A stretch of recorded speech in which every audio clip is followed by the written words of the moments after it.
everybody, and welcome to episode 2 of the Nyliff podcast. My name is Gerry Ferretti, and today's guest is George Massimillo. Now, George is a filmmaker, director, a writer, producer. He does it all, and you've been doing it now for how many years? Long time. I took a break in the middle there, but our first feature was 2008. My first feature was 2008. I've been writing my whole life, basically. It sort of kind of take it seriously in like 02 or 03. Right. But, yeah. Now, you're one of the most prolific writers that I've come across. You have a real work ethic when you write, because you get things done. Yeah, try to treat it as a job, every day. Once if I'm in a writing, now we're editing Poetic, so kind of most of my time is with that. But every morning, wake up. It's like going to 9 to 5, write every day, right, for an hour, 2 hours, 3 hours, whatever it is. Do you have to force yourself sometimes? Do you take a day off? Not really. No. Try not to. Do something, even if it's not writing. I'm always doing some kind of productivity towards that, but I kind of treat it, you hit a block here, go work on something else. You have trouble writing this script, work a day on this, outlining this one or rewriting a different one. They say writers have to write every day, and I know sometimes that's hard, but at least sometimes we're writing in our minds. Yes. So that's the thing that never turns off. And go for a walk or something, always keep some kind of creative juice flowing, Right. Now you have Waning Poetic, it's Love Bro, Enjoy Yourself, There's Always One. Those are the 4 features. Those are the 4 features. Yeah. Now, you tend to focus more on features. Yeah, I find it easier to write them, and it's definitely not easier to produce them, but right. For me, I like telling a story and making it all come together. I wish I enjoyed or was better at writing shorts. Mm. Kind of. Now looking at your IMDb, you've won quite a few awards with your features. Last I saw on IMDb was 18. So it must be a whole bunch of nominations, and that's... Yeah, try to get it out there, How do you find the festival circuit is accepting of features? And I know as a guy who doesn't really make shorts, it gets harder and harder. Yeah, it's different, because as very limited time, and most of these festivals, every now and then there'll be the festival, like we can't screen it, but we like you to be a part of it type of thing, and that's, take that too, it's an honor as well, but right. There's definitely a limited amount of time, and none of my films have like that name talent attached to it, right. So obviously that, is always helpful in festivals, but, they're all kind of get lucky too with someone, so, right. So you never know who's gonna watch your film and appreciate it, who wouldn't, just because they don't like that type of movie and those things, What criteria do you look for when you're going to submit to a festival? Well, that's changed over the years, now it's kind of just more local ones, or you have not necessarily an actual connection to, but the producer for It's Love by Ronnie Simmons, he lives in Tampa now. Right. So maybe we'll see. Actually, we really didn't submit, but the plan was to submit to a few in Tampa, or we love going to Atlantic City. Let's go submit to Atlantic City Film Festival, and we got into that one, won an award there, so that was fun, Right. So kind of the balance of local networking, because at the very least, if you're in a local festival within a certain circle, you meet some people. You right. It's beneficial that way. So you try and go to every festival that you submit to. Yeah, as long as I can make it, I definitely try to get, and try to spend as much time there as possible, so you can meet other people and see films and connect that way. Do you find, because I know there's a lot of festivals that have been opening up, and the number sometimes, I'll go on Film Freeway and look at the number, and it's probably tens of thousands, at this point. Right. And like in our first episode, Katie and I were talking about some things to, be on the lookout for. I always say the ones that put awards in their titles, some of them, because I'll research them, and some of them seem legitimate, and sometimes they seem like they are legitimate, but they're also very frequent. And you don't really know if they're doing a monthly festival where they're giving awards, how many films are they actually getting? And I think it, from my perspective, is you want to win amongst competition. Yeah. Not, okay, you were the only film, or there were two films, so you get one award, they get the other You don't award. want the participation trophy. You know, the, Exactly. And I think sometimes these festivals get harder and harder to decipher Yes. who's, and again, it's not knocking festivals. They're in it, they're making films, they're giving you an opportunity to show your film, but yet I keep coming back to how is the industry looking at this and what's the goal? I know your goal as a filmmaker is to make it as a filmmaker, for real. Yeah. Right. So does it frustrate you sometimes seeing these awards that not knowing where they're going, who in the industry, or how to get it to somebody? So what's the next step you find with that? As far as the industry, if that's Hollywood, they don't look at it. Unfortunately, you know, I hate to break my own heart, you know, they don't look at that for the most part. You know, maybe somebody will be like, oh, look, that guy went on a little run with this festival, but most of them, you know, the big ones that everybody knows that, you know, your aunt and your neighbor and your cousin asked you if you got into, obviously those are on a different level, and getting into those is another whole process that I don't know yet. But, Right. You know, I hate to knock, you know, obviously it's an honor to win an award in anything, and everybody should be proud they win an awards, but, you know, it's kind of, that's why I always tell people, like, it's what you want from it. Very few festivals, even the big ones, getting in is going to change your life and make you the next, you know, Scorsese or something like that. Right. So, you know, if that's why we kind of have, and we've gone through our own system of, like, let's submit to 20 festivals because they're only $10 each, you know, things like that. Right. It's fun. You get awards, and, you know, and again, it's something that everybody should be proud of. If you win any kind of award, of course, you know, be proud of it. Post it, enjoy that. Sure. But again, we're kind of at the it's like, well, let's just do the local ones. Let's do ones that make sense for us. Let's do ones that, at the very least, so if it's the worst festival in the world, nobody showed up, maybe you met one person there, then it was beneficial, and, you know, it was fun, but Right. you know, it really is what you get out of it. Sure. So, you know, I think networking, obviously you would like to meet distributors and agents and all that. Do you know. see that out there? You go to the festivals. Do you see that anymore? Not often, no, not. I mean, you know, there is always a handful of people there. There's a lot of stories too, Right. from people that everybody should check. I always ask people, "Oh, what company you work for?" That's oh, you're that. You know, what's your company? Just, you know, do some research. Don't believe everything you hear. That's good advice for anything in life. You know, that's. It's interesting because I'm curious if you've come across, like, I think back in the day, if you went to a festival and, you know, Hollywood was sending a distribution company, but now you and I can form a distribution company. That's the we've gotten G&G Distribution. We're gonna go to festivals, give out our cards, right? Do you come across this? Yeah, there's Facebook groups dedicated to this, and there's lists you can find online. There is a lot of distributors, and a lot of times they just want, I don't know what exactly all their goals are, but, you know, they just want as many titles under their belt as possible. They bulk sell them. The filmmaker rarely sees any money. Right. You know, we got distribution offers for certain films over the years and never took them because it's just basically, here, have my movie, and I'll never have it again. I'll never have control of it for 10 years, and won't make a dime. You might make a few bucks, but even, you know, who knows if they even make. The whole streaming world is so saturated, and too many options out there. That's the difficult part, is, you know, convincing somebody to watch your movie, even just for an hour and a half to 2 hours, alone is bad. Let alone making them pay for it, and, you know, to get money from it. That's Right.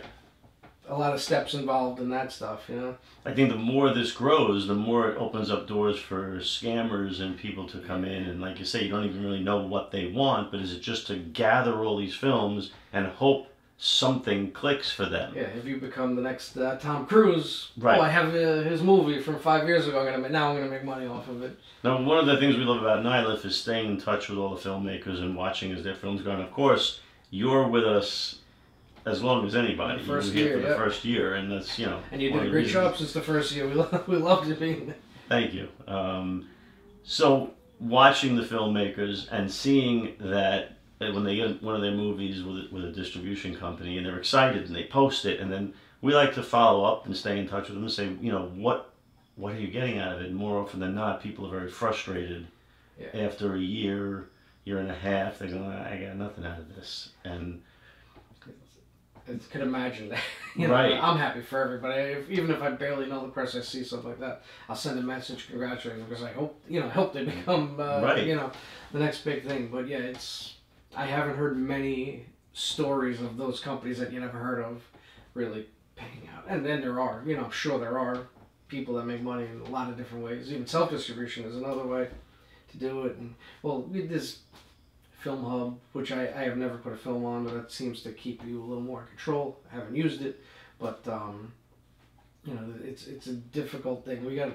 We did get a number of distribution offers for one of our previous movies, and we were close to signing a few times. And most of the advice I got was, "What are you crazy signing? Take the deal." And Right. I'm a skeptical person to begin with, so as I'm reading more and more, not that I'm a lawyer, I'm like, wait, what is all this? This doesn't make sense to me. Right. So maybe I lost money, maybe I didn't. You just gotta trust your gut. Yeah. If you believe not to do something, trust that there's something better around the corner. That's really all you can go with. Hopefully around the corner you're better off next time. I try not to fall in love with too much of what I do. Like we're editing Waiting Poetic. I'm already, how am I going to make the next one better? Because this one I'm not happy with. I try to be very critical of ourselves. Mike Lagatuda, who produces and edits with me, we're both, we work good together because we like to make fun of our work and say, that didn't work. What we were thinking with that, and do our best to fix it. But definitely moving forward, always try to improve ourselves. Right.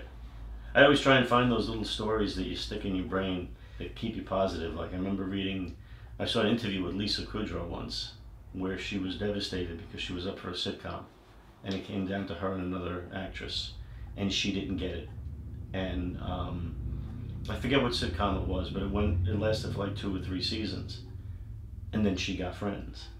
So it kind of works out. So what could be devastating, what could be upsetting, then you turn around and you get something better. So I like holding on to those little stories. You gotta. Yes. You gotta keep something positive, Yeah. Now, when you look at festivals, do you check out like the location, whether it's in a movie theater? Does that matter to you? If it's in a bar or? Yeah, it's always fun to see a movie on the biggest screen possible. I've been lucky enough. I've seen all of my movies actually on a movie theater screen. It's it's a great feeling. But there, like I said, it's what you take out of it. So if you're going to a film festival in a smaller venue, it might still be a good one. It's for networking purposes. Right. And that's what I keep telling you. It's great to win awards, but take it as that. A lot of people from It's Lumber, the crew, we met at Nyliff. Right.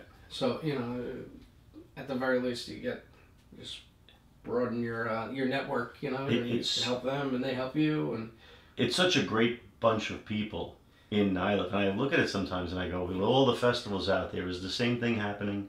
Are there hundreds of these groups?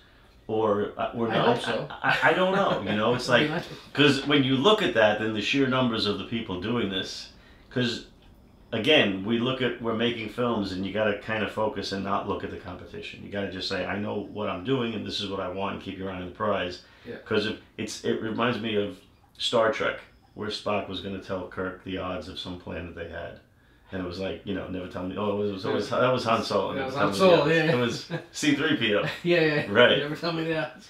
Right. Right. Spock was saying once that the odds. Kirk asks him, what are the odds of this? And he goes, I've never calculated them, Captain, but they are astronomical. That's the one that I think of sometimes with Star Trek. And they are. They're astronomical, really. If you think about it, you'll talk yourself out of it. Yeah. So you just got to keep going and doing it. And I know that's what you're doing. Yeah. Did you bring a clip for? Yes. So you have a little 1-minute clip from Waiting Poetic, which is our next feature. Hopefully we will be done very soon. Hopefully sometime this summer we'll have some screenings, so submitting to festivals. So. Great. Okay, let's take a look.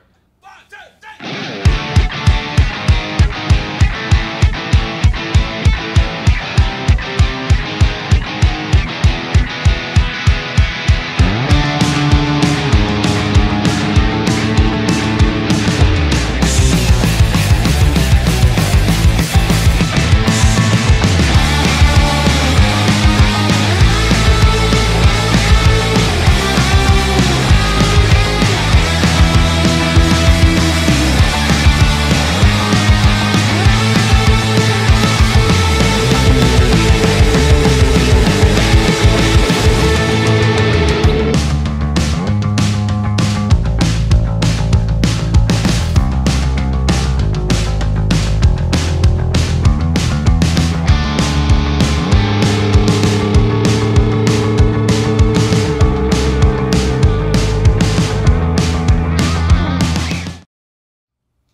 What can you say about Teddy? He's Stole, helped one of the show stealers from It's Love, Bro. Yeah. So he's great. Good kid. Yeah.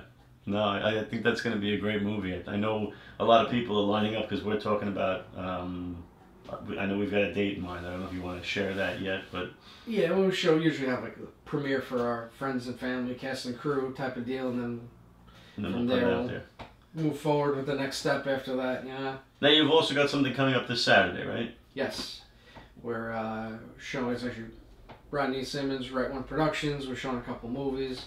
We are going to show the full trailer for Winnie Poetic, but we're also going to show Rodney's film, which is making its world premiere, is a romantic comedy short called Again. Michael Agatuda's feature thriller horror movie, Horsetown. And we're going to show another feature. It's not kind of set in stone yet exactly what we're going to show, but we're going to show another feature that day too. Great. It's coming up at the Rainbow Room in Lindenhurst. And what time is that? Doors open at 12:15. Show starts at 1. Great. And people can show up at the door and get... Yeah, you get tickets there, or go to follow Right One Productions on Instagram, and the link to the tickets is there. And, or Horsetown, I believe. You know, all the movies have it up there. Horsetown's on. I believe it's even on It's Love Bro, Winnie Poetic. All the links to the tickets are on there. Okay, we'll put the link at the bottom of the screen. And another thing we're looking to work on with Nyliff here too is to create a database with all these people we've talked about. So when people watch this, if they see your work, they like what you're doing, maybe they want to hire you, maybe they want to bring in your cinematographer. We've talked about this for the last couple of years, but now we're trying to actually put that together where we can, you can go to the Nyliff site and click on it and be like, oh, there's George, and click on him and awesome. Whatever contact in case information. You missed right. You missed something at the festival, right. Exactly. Yeah. Or if you can't make the festival and you just, eventually we're kicking around to whether we're going to go with an online component. We believe very strongly in getting people to the festival, but maybe after the festival, letting some time pass and then doing something online. So we're kicking around some different ideas with that. What have you got coming up after this? Well, we still have It's Love Bro out. We got into a couple of festivals in the last month or two, so hopefully we have a few more screenings with that, a few more festivals with that, see where that takes us, and then we'll be into the Winnie Poetic, hopefully cycle of festivals and screenings. And now, this brings another question to mind, though. Now, you're basically a content creator, and I know, like, working on the Fontanas, when I finished the first season, everybody's been asking me, when's the second season? And I'm like, this is a monumental task. You become like your own studio. You're the head of the studio, you're the writer, the producer, everybody's pitching in, but for the most part, that creative aspect is on you. And you tend to be making something every year. And I worked with Fred Carpenter, who was a Long Island filmmaker for many years, and his goal every year he was going to make a film. And sometimes he had some great stuff, and sometimes it faltered, and I would tell him, maybe take a year and a half. Because, I guess because you've got these two great films now. It's Love Bro is just so well done. And I've watched the audience, it laughs. It gets the laughs every time it needs to get laughs, which is what a romantic comedy should be doing. So is there a part of you that ever says, let me put the brakes on and creating something and take this to the top of the mountain? Or how do you wrestle with that? Multitasking, I don't want to stop. I always say, I don't want to ever fall in love with one thing, because if that bombs, or that'll be devastating. I don't ever want to put myself. So I always, try to have multiple things going on at the same time. In my head, I treat it as a job. I would say it's not magic. Right. This is my job. This is what I want to do. And like Winnie Poetic, we started filming the day after Christmas. We finished very beginning of February, and so it's a short turnaround, and it worked out that way. I didn't tell Mike while we were editing, we got to be done by May 1st, and that it just happened that way. And at this point in our careers, like you said, kind of is all in our hands, so we can say, when it's done, it's done. I don't have a deadline to meet. So, It's Love Bro took about, was it 10 months? I believe 10 months to edit. Wow. So it was a little longer. So in a lot of ways, I kind of do take my time. Whatever it takes, it takes. And from There's Always One to It's Love Bro, which outside of our control, obviously, because COVID kind of shut down every project we tried to get going for a few years there. But you know, that was how many years gap? That was a 5-year gap, I think, between films, which Right. every day, you know, killed me every day that we weren't doing something. But obviously, there was some things going on that we couldn't, Sure. you know, Yeah. couldn't control. But you know, now that Or at yeah, least I- we were convinced we couldn't control it. that's those are different things. But you know, hopefully, I was telling you, I won't say it now, but you know, I was telling you I got the next one in mind. I've already Right. taking those little baby steps towards making that. Do you find the process gets easier? I wouldn't say easier. Different headaches. There's always different headaches. Okay. I was talking to somebody yesterday about that. It's like, oh my God, you did this one so quick versus It's Love, Bro. Is it easier? It's like, it's just different headaches. You know, Right. took less time. There's reasons for that, but you know. You probably, the editing is probably getting smoother, what you're looking for. Your filming style probably gets defined. Do you find like you have that style now that is a George Massimillo film? I guess so. Hopefully that style continues to evolve and change and grow. Right. But yeah, I have my little. I mean, it's not a bad thing. You Sure. got a Kubrick film. You got a Scorsese Well, you don't have film. to put my name with those. But I mean, you're a director. You're a creator of content. So yeah, put your name there, and because I do see it. I see, you know, a George Massimillo film, and I see it a lot with a lot of the filmmakers that we've met over the years. As you see that style emerge, and it's kind of cool. Thank you.